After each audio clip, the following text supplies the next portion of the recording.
Sandra? Thank you, Brittany. In a show of support this morning, police officers filled the courtroom in Queens for the arraignment of a suspect charged in the shooting of two officers. 19-year-old Bernardo Raul Castro Mata was on a motorcycle driving in the wrong direction when officers tried to pull him over in East Elmhurst earlier this month. Mata was also injured in the exchange of gunfire, but was just cleared by doctors. He now faces multiple charges, including 2 counts of attempted murder and 2 counts of assault. Eyewitness News reporter Sonia Rincon, live outside Queens Criminal Court in Kew Gardens with more. David, those 2 injured officers have a long road to recovery ahead, according to their union. And the suspect, who is a Venezuelan migrant who arrived in New York City last year, is also recovering from his gunshot wound. He'll continue that recovery at Bellevue Hospital and will remain in custody of the state with no release anytime soon. Bernardo Castro Mata was wheeled into court.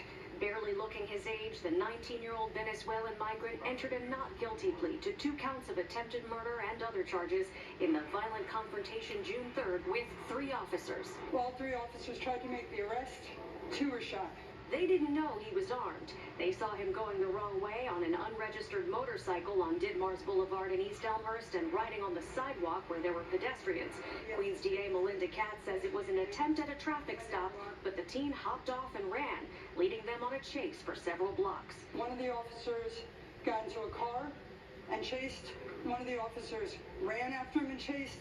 Another officer actually got onto the motorcycle that he was driving.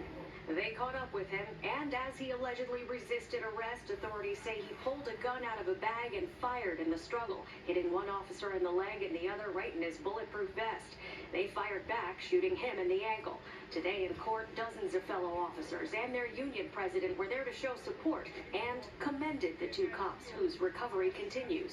Even when they were shot and injured, they were proud to take this dangerous individual off the streets before he could hurt anyone else. He urged DAs and judges to do their part to keep them off. Don't disrespect police officers by allowing those who attack police officers back on the streets. But today, the PBA was satisfied with the decision to keep Castro Mata in custody without bail for now. He's being remanded because in the judge's opinion, in the state's opinion, he is a flight risk.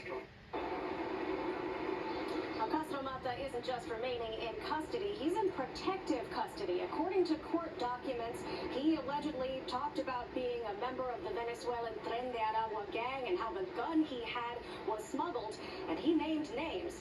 His next court appearance is here in September. Live at Queens Criminal Court in Kew Gardens, Sonia Rincon, Channel 7 Eyewitness News. Sonia, thank you very much.